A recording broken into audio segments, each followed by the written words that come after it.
নমস্কার বন্ধুরা, পিঙ্কি রাহারের দরবারে আরেকটি নতুন পর্বে আপনাদের সকলকে স্বাগত জানাই।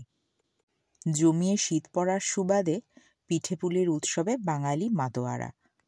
আর সেই পিঠেপুলি উৎসবে কিছু পিঠে তৈরি করব না বাড়িতে, সেটা হতে পারে না। আর যখন করছি তখন সেটা আপনাদের সাথে শেয়ার করব না, সেটাও হতে পারে না। আজকে আমি করে দেখাবো বাংলার ভীষণ ঐতিহ্যবাহী দোলো পিঠের রেসিপি। আমার এই শ্বশুরবাড়িতে এটা দোলো পিঠে নামেই পরিচিত। জানি না অন্য জায়গায় এটার কী নাম রয়েছে। দেখুন ভেতরে কি সুন্দর রসে ভরা। বেসিক্যালি এটা গুড় গলে গিয়ে এরকম টেক্সচার হয়। এই পিঠেটা আমি আমার বাপের বাড়িতে, মানে আমার বিয়ের আগে আমি কখনো খাইনি, তাই এই পিঠেটা সম্পর্কে আমি কিচ্ছু জানতাম না। তো এই পিঠেটা সম্পর্কে পরিচয় করাতে গিয়ে আমার বর বেশ ভালো একটা কথা বলেছিল যে দোলো পিঠে খেয়েছো কখনো? আমি বললাম না।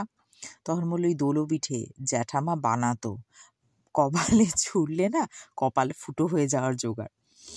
তো জ্যাঠামা বানাতো, এইরকমই নাকি শক্ত হতো, কিন্তু আমি কিছু ট্রিক্স ফলো করে বা কিছু টিপস আপনাদের দেব, সেই টিপসটা ফলো করলে এরকম নরম সুন্দর রসালো এই দোলো পিঠে আপনারা কিন্তু অনায়াসেই বাড়িতে বানাতে পারেন।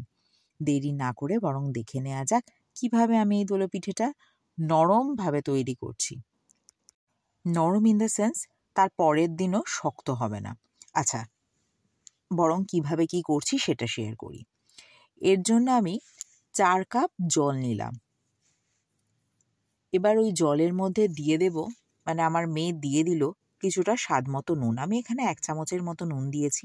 জলটা যখন ভালো করে ফুটে আসবে তখন 4 কাপই চালের গুঁড়ো দিয়ে দেবেন। তবে হ্যাঁ, যে টিপসটার কথা বলছিলাম, অনেক সময় দেখা যায় বা বলতে পারেন ম্যাক্সিমাম টাইম দেখা যায় পিঠে তার পরের দিন শক্ত হয়ে যায়। যাই কিছু করুন না কেন, যতক্ষণ ধরে পারেন ফোটান না কেন, পিঠে তার পরের দিন, মানে এই পুলি পিঠে বলুন বা ধরুন সরা পিঠে, শক্ত হয়ে যায়। কি করলে পিঠেগুলো একেবারে নরম তুলতুলে থাকবে সেই টিপসটাই বরং আমি শেয়ার করি। আমি যে 4 কাপ চালের গুঁড়ো দিলাম না, এই 4 কাপ চালের গুঁড়োর মধ্যে 3 কাপ রয়েছে আতপ চালের গুঁড়ো আর 1 কাপ দিয়েছি সেদ্ধ চালের গুঁড়ো।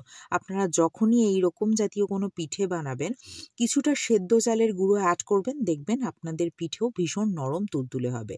যাই হোক, 4-5 মিনিট আমি একটু হালকা ফ্লেমে, মানে একেবারে কম ফ্লেমেই এই আটাটাকে, মানে চালের আটাটাকে বা চালের গুঁড়োটাকে দিয়ে ঢাকনা দিয়ে রেখে দিয়েছিলাম। 4-5 মিনিট পর একটু ভালো করে নাড়াচাড়া করে এইবার এটা নামিয়ে নিয়েছি।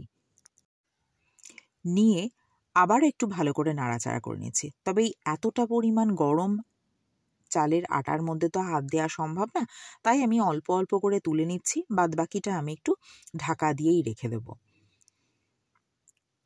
আর চেষ্টা করবেন একটু গরম অবস্থাতেই এটাকে মেখে নিতে, সেই জন্য বাদবাকিটুকু আমি ঢাকা দিয়ে রেখে দিলাম। আর এইটা এবার একটু হাত দিয়ে মেখে নেব। তবে এক্ষেত্রেও একটা ছোট টিপস শেয়ার করি। যখনই দেখবেন হাতে তো লেগে যাবেই, একটু ঠান্ডা জল বা একটু নর্মাল টেম্পারেচারে রাখা জল মাঝে মাঝে একটু হাতটা ডিপ করে নেবেন নর্মাল টেম্পারেচারে রাখা জলে, আর তারপরে মাখতে থাকবেন। বা চাইলে হাতে অল্প একটু তেলও মেখে নিতে পারেন, তবে অবশ্যই রিফাইন্ড অয়েল, কোনো গন্ধযুক্ত তেল না। মোটামুটি একটু জলে ভিজিয়ে নিলেই আপনার কাজ হয়ে যাবে। দেখলেন ওইভাবেই কিন্তু আমি পুরো আটাটা মেখে নেব। আর এপাশে আমি কিছুটা দুধ দিয়ে দেব। এবার ধরুন আমি তো একটু বেশি পরিমাণে করেছি, তাই একটু বেশি পরিমাণেই দুধ লাগবে। পরবর্তীতে আমার মনে হলো যে ওই কড়াইয়ের মধ্যে সম্ভব না, তাই আমি পরে ওটা হাঁড়িতে ট্রান্সফার করেছি এবং আরও কিছুটা দুধ আমি দিয়ে দিয়েছি। এরপরে এইরকম লেচি কেটে নেব। তবে মজার কথা কি জানেন, আমি এরকম লেচি কাটছি, পাশে মা, মানে আমার শাশুড়ি মা বলছে এত বড় বড় করে কেটো না। আচ্ছা, এটা হলো গুড়গুলোকে এইরকম টুকরো টুকরো করে কেটে নিতে হবে। তবে ম্যাক্সিমাম গুড়ের পুরটা মাই ভরেছে। আচ্ছা, এটা একটু খেয়াল রাখুন আর আমার কথাগুলো শুনুন, তাহলে হয়তো আপনাদের কিছুটা উপকারে আসবে। হ্যাঁ, তো ম্যাক্সিমাম পুরটাই, মানে গুড়ের পুরটা মা ভরেছে। তা মা বলছিল যে এখনকারের গুড়গুলো তো ভেজালযুক্ত গুড়। সেই আগে যেরকম পাটালি ভীষণ শক্ত হতো, জাতি দিয়ে ছাড়া কাটা যেত না, এখন সামান্য ছুরি দিয়েই সুন্দর কাটা যায়, ইনফ্যাক্ট আরও বেশি গুঁড়ো হয়ে যায়। তাই সেই কথা মাথায় রেখে আপনাদের এই গুড়ের পুরটাকে কিন্তু সেইভাবেই ঢোকাতে হবে। করতে গিয়ে নানা রকম অসুবিধার মধ্যে পড়তে পারেন, যেমন ধরুন গুড়গুলো গুঁড়ো হয়ে যেতে পারে, মাঝে মাঝে বেরিয়ে আসতে পারে। তো আপনাদের একটু ধৈর্য ধরে সেগুলো করতে হবে। চাইলে আপনারা মানে পরোটার মধ্যে পুর দেওয়া পরোটাগুলো যেভাবে আপনারা লেচিগুলো করেন সেইভাবেই করে নিতে হবে। সেটা আপনাদের যেভাবে সুবিধা হয়, চাইলে ছোট ছোট বাটির মতো করে তার মধ্যে গুড়টা ঢোকাতে পারেন, বা আমি যেরমভাবে করছি সেভাবে করতে পারেন। এইভাবেই কিন্তু আমি আর মা দুজনে মিলে প্রত্যেকটা আমি গড়ে নেব। একটু ভুল বললাম যে আমরা ২ জনে মিলে, আমি আর মা। বেসিক্যালি আমার মেয়েও সমান তালে আমাদের সাথে কাজ করছিল। সে কাজ হোক কি আকাজ হোক সেটা তো পরের কথা। আচ্ছা,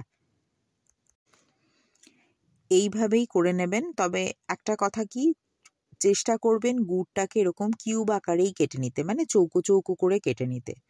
গুঁড়ো যাতে না হয়ে যায়, যেটুকু হয়ে যায় সেটা তো আর কিছু করার নেই, তবে চেষ্টা করবেন কিউব আকারে কেটে নিতে।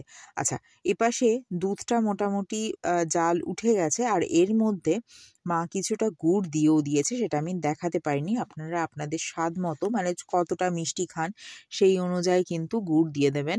আর যদি চান তো কিছুটা চিনিও অ্যাড করতে পারেন। এই হলো তার পুরো টেক্সচারটা। এবার মা এগুলোকে এই সেদ্ধ হতে দিয়ে দিচ্ছে। তবে হ্যাঁ, পুরো ভিডিওটা আমি শ্যুট করতে পারিনি ফোটার সময় বা তারপরে। তো এইভাবে দিয়ে দেওয়ার পরে ৭-৮ মিনিট পর আমরা এটা নামিয়ে নিয়েছি। এই হলো আজকের আমার দোলো পিঠে। যদি পিঠের রেসিপিটা আপনাদের ভালো লেগে থাকে, বা পিঠেটা যদি ভালো লেগে থাকে, তাহলে কিন্তু একটা লাইক করতে ভুলবেন না। আর প্লিজ আমার চ্যানেলটিকে সাবস্ক্রাইব করুন এবং পাশে থাকা বেল আইকনে ক্লিক করুন, যাতে নোটিফিকেশনটা সবার আগে আপনার কাছে পৌঁছায়। টাটা করার আগে একবার দেখিয়ে দিই ভেতরে কি সুন্দর রসালো পুর রয়েছে। একটা দেখাতে গিয়ে ভাবলাম কোন হাতে ধরবো, কোন হাতে কাটবো, তাই কাঁটা চামচ নিয়ে পরবর্তীটা আপনাদের ভালো করে দেখাতে চলে এলাম। দাঁড়ান, এই যে দেখুন, এই হলো তার টেক্সচার। ভেতরে বুঝতেই পারছেন কতটা রসালো রয়েছে। এই পিঠের স্বাদ পেতে কিন্তু অবশ্যই আপনাকে পিঠেটা বাড়িতে একবার ট্রাই করতে হবে, আর ট্রাই করে কিন্তু আমাকে জানাতে ভুলবেন না। তাহলে আজকের মতো টাটা। অন্য কোনো দিন অন্য কোনো রান্নাকে সঙ্গে নিয়ে হাজির হব। ভালো থাকবেন সবাই।